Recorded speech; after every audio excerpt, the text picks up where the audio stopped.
Okay, today we're diving headfirst into a concept that, well, it might sound a little provocative at first glance. Yeah, just about. We're talking about cultivating your workplace faction, or, as one of our sources kind of boldly puts it, building your cult. Strong words. Definitely. Now, before your imagination runs wild with, secret handshakes or shadowy meetings, let's be really clear. We're using these terms not to suggest anything negative, not at all. Right. It's more about highlighting the intensity of loyalty and shared belief that can genuinely form in workplace groups. It's actually a strategic, very human approach to using connections. For your career, yes, but also for the good of the organization. Mm-hmm. And our sources make a pretty compelling case here. They argue that making meaningful connections on the road to success absolutely means recognizing people as the primary resource, the most vital one. Exactly. It's all about understanding these subtle but really powerful dynamics. Loyalty, influence, alignment, that sort of thing. And that's precisely our mission for this deep dive. We're here to pull out the key insights from the sources we've looked at. How do these factions, these loyal, often informal communities, how do they actually form? Yeah, how does that happen naturally? Exactly. And what do they tell us about leadership? The effective kind, anyway. And crucially, how do they operate in practice? Often, just below the surface of the official org chart. What's truly fascinating here is how deeply human these dynamics are.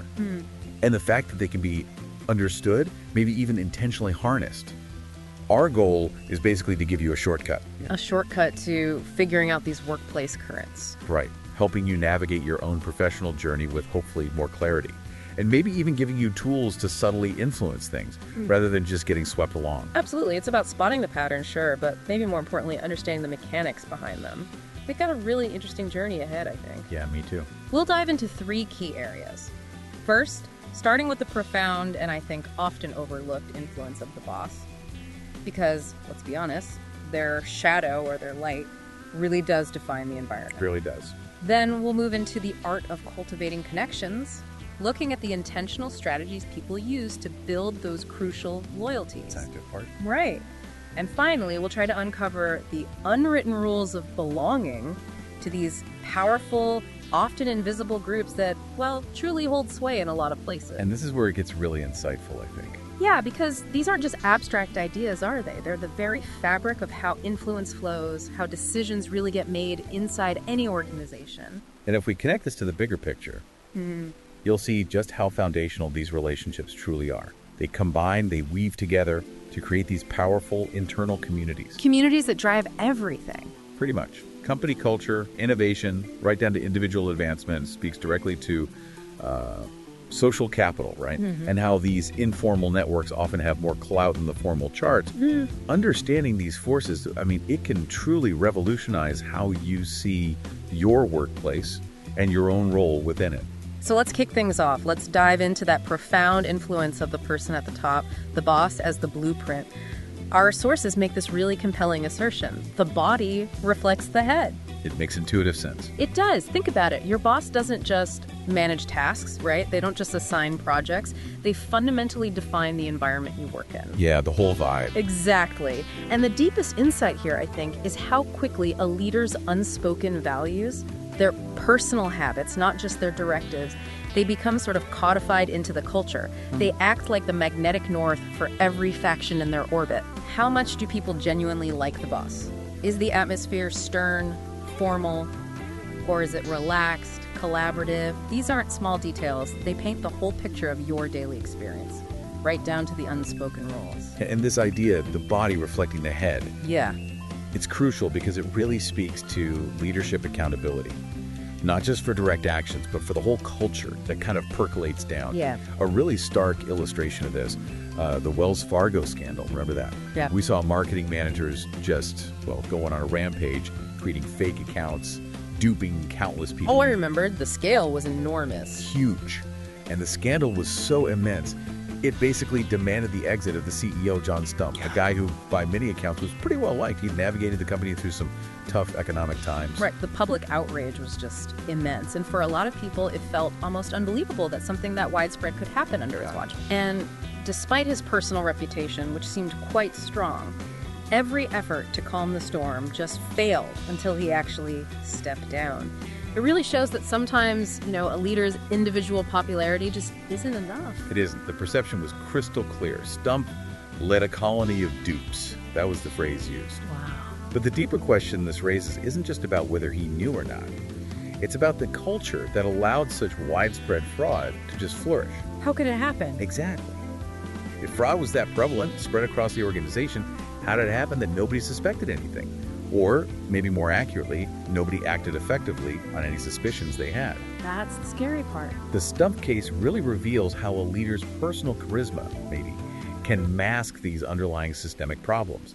It can create factions whose loyalty is maybe more to a perceived ideal, or the leader, him or herself, rather than the organization's ethical compass. Creating blind spots. Massive blind spots, where dissenting voices or even clear evidence just aren't registered, or they're not acted upon.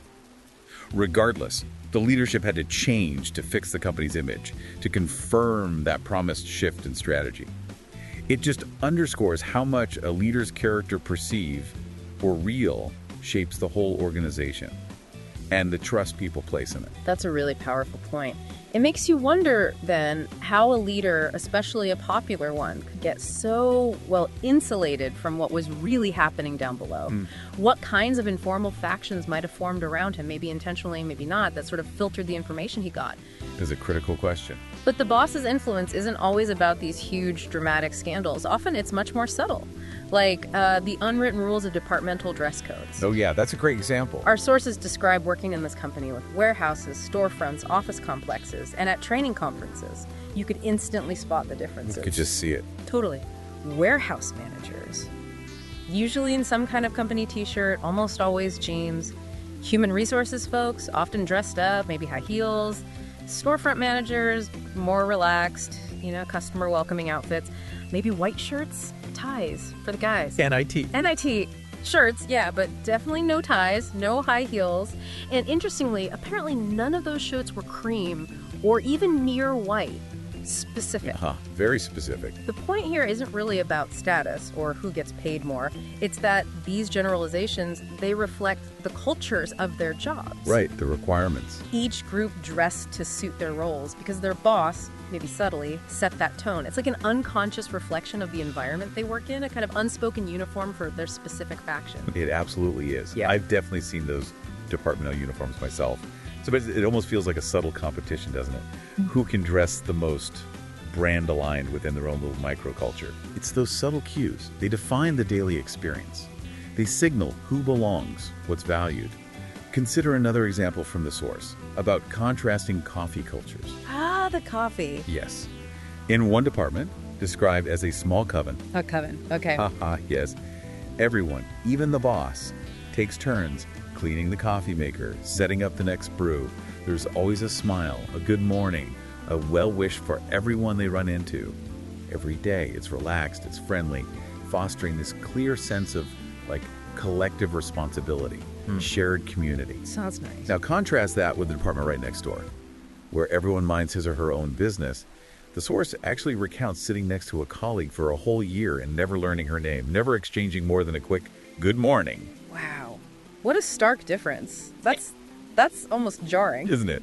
And that's not just about coffee, obviously. It reviews the unspoken permission structures within these different factions. And what's really insightful is how people from that mind's own business department would actually come over to the friendlier one, pretending to get coffee, but really just to chat, to ease some tension. And crucially, never the other way around. Never the other way around. It speaks volumes about which environment offered, psychological safety, a sense of belonging. So if these small daily rituals really define a team spirit, how intentionally are you shaping or seeking out environments that align with the kind of factional culture you want? It really makes you think, doesn't it? It does. What picture has your boss painted for you in your own workplace? That's actually a pretty good exercise. Maybe sketch it out or just find an emoji to summarize it, because someone is probably going to do the same for you soon enough. Good point. Okay, now let's shift gears. Let's move from just observing the boss's influence to the more active, strategic process. Building your own network, cultivating loyalties. Right, the proactive side. Our source uses this beautiful connection to nature. It says, it's natural to look at trees and admire the beauty of its greenness. But that beauty, it explains, doesn't just happen. It depends on years of successful cultivation that gave firmness to the roots as it sustains the branches. It's a great metaphor. It is. Those lush green leaves are captivating, sure. But we often forget the struggles in that tree's history. Surviving bushfires, maybe avoiding the axe, extending roots during a drought. It's a powerful way to think about the deliberate, long-term investment needed to cultivate really firm, supportive connections. Exactly. And translating that into an organizational context, the source says that taking hold of and steering certain norms into standardization within one's organization creates loyalties. Steering norms, interesting. That can become valuable engines of innovation in complex and dynamic organizations. So this isn't just about being friendly or, basic schmoozing. It's about recognizing and, yes, even strategically manipulating these social forces to foster a shared purpose.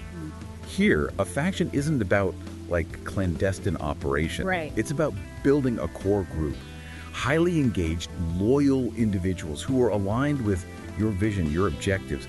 They become this informal yet powerful force within the organization. An engine. Yeah. The progressive expansion of this cult or community has to be active, intentional. You're becoming an architect of collaboration, not just a participant.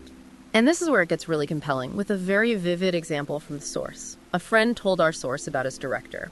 This director regularly threw these parties, maybe once every 3 months or so, celebrating someone or just the season. Okay. Over the years, this friend noticed that in that crowd, there were always 3 specific managers who never missed these parties, even though they had very little officially to do with his director's department. Always the same faces. Always. He actually used to think they were relatives because they were so comfortable together, interacting so easily, helping to energize the gatherings. What do you think was really going on there? Well, the truth came out eventually. At one of these parties, actually during a retirement speech for one of the managers, it was far more intriguing. Okay. They weren't relatives at all. They were mutual plotters. Plotters. Okay, tell me more. These are individuals who, way back early in their careers, had strategically supported each other's professional development. They shared insights, they advocated for one another to basically navigate the corporate ladder together. Wow. They apparently had fun plotting their way up the company years ago, started together in one small company storefront.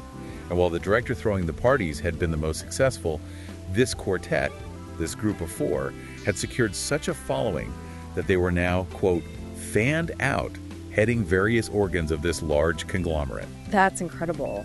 Fanned out.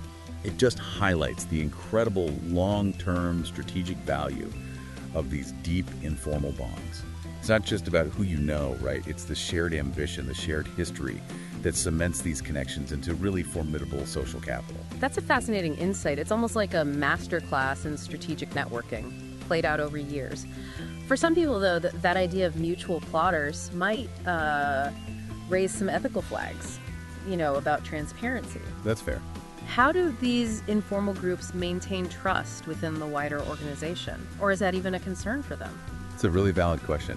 And the sources seem to suggest that for these types of plotters, the goal isn't necessarily secrecy for its own sake or to harm the organization. It's more about advancing within it, often for mutual benefit. So not sabotage, but strategy. Exactly. Their plotting isn't about sabotage. It's about strategic alignment and mutual advocacy. And if their success also brings benefits to the company through their leadership, which it often does, then the broader organization tends to accept it, maybe even reward it, as long as it operates within, let's say, acceptable, if informal, bounds. Okay. It's really the difference between a damaging cabal and a highly effective, strategically connected internal network. Right. And the benefits of being connected, even for those who were maybe less successful in traditional terms, were still clear in this story. Mm-hmm. Our source details how the least successful of that quartet, due to health issues apparently, still held a role that many people in the company envied. She managed a small department handling employee access to discounts and charity items. Ah, the gatekeeper of perks. Exactly. So being her friend meant, for example, securing insider details about upcoming discount events the company might be planning. More importantly, it meant knowing which ones were the juiciest ones to prepare for and the locations carrying the best items. Imagine knowing what Christmas presents to put together in October. That's a heads up anyone would appreciate. Definitely. It really emphasizes that it's about leveraging that social capital, taking advantage of connections, no rules broken, to gain these tangible benefits, these insights that the average employee just wouldn't have access to. Precisely. It's not always about formal power. It's about that informal influence and access. And think of it this way. Building these connections isn't just about going to parties. No. It's about proactive, cross-functional collaboration. It's about volunteering for projects that put you in touch with key influencers in other departments.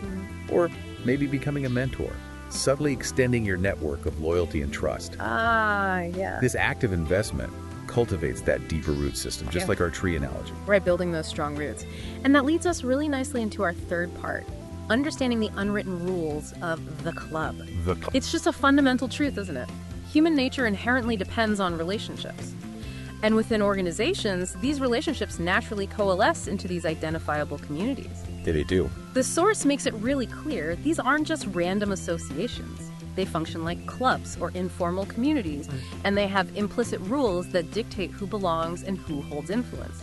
So how do you actually identify these communities in your own workplace? What should you look for? Good question. Our source suggests looking for the regular appearances of same faces all the times. At parties, sure, but also in meetings or any kind of gathering, formal or informal. The usual suspects. Kinda. These constant participants are, in effect, leaders of sorts within that community. They become the first point of contact when challenges pop up or demands are made. Not just because of their official title, maybe not even because of their title. It's because their established connection creates this level of familiarity and trust that just bypasses the formal channels. They're often the informal power brokers. Okay, so if you spot these groups, what does it all mean for you? For truly belonging? The source is pretty direct here. It says, their invitation means that you qualify to become a member. That's a qualification. Yeah, it's not like a formal application process. It's an unspoken acknowledgement. They see shared values, a perceived fit. And it also says if there are significant differences in values and a fit cannot be established, then one of two things happens. Either you reject the community or they kick you out. Stark, but probably true. It seems to be all about alignment, about finding where your values, your instincts genuinely resonate. I mean, is there ever a scenario where you can really thrive if you just don't align with the core values of your immediate club? It's tough. Really tough. Rarely, I'd say, and probably not sustainably. This whole concept of unspoken rules and alignment, it's perfectly illustrated by social groups outside of work, too. Like what? Well, think about dating sites, maybe, or even specific social media groups. Before you join, you'd likely carefully review the requirements and practices of that group, right? Yeah, you check it out. And once you participate, you'd probably evaluate the interactions. See if your primary instincts will be in alignment with the language and feel of the interactions among members. You're basically assessing the club's rules, both the written and the unwritten ones, to see if you genuinely fit in. That makes sense. Let's bring that right back to the workplace. Think of someone like Sarah. She was technically brilliant, amazing at her job, but she just struggled to advance in her team. Okay. She never quite understood that in her particular team, lunch wasn't just lunch. It was the informal forum. It was where project challenges were really hashed out, where unspoken alliances were solidified. Yeah, the lunch club. Exactly. She missed the invitation to that crucial informal decision-making space simply because she ate at her desk every single day. Wow. That's such a powerful and probably really relatable example of just missing those unwritten rules. It really is just human nature, isn't it? To gravitate towards rivers that appeal to our interests, to flow through those currents that resonate with us. It is. And in the workplace, the source suggests the underlying agenda of these connections is ultimately to make these local and global connections benefit the company through the various links established. Right. Harnessing the natural flow. It's about harnessing these natural human tendencies for mutual growth, yes, but also for the benefit of the organization. And let's be honest, for your own career trajectory too. The question then becomes, are you just kind of floating along, or are you actively trying to steer your ship in the river you choose?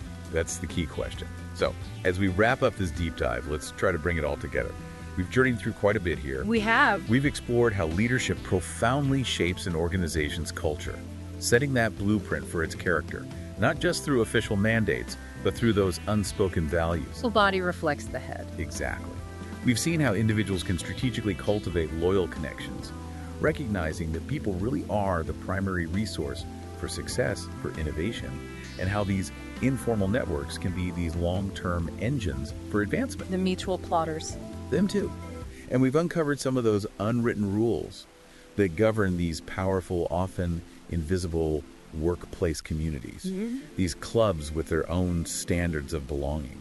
What's truly critical here, I think, is just to be acutely aware of these dynamics. Whether you're leading a team now, or you aspire to, or even if you're just navigating your daily professional life, these factions, they aren't necessarily bad or nefarious. Not inherently. No, they're a natural, very human-centric dynamic for fostering loyalty, innovation, personal growth within any organization.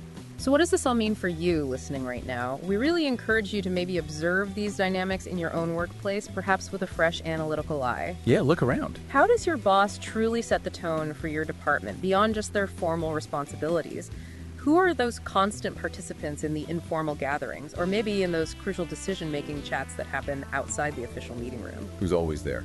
Right, and what kind of connections are you actively cultivating? What river are you choosing to flow through right now? This knowledge, we think, offers a significant advantage.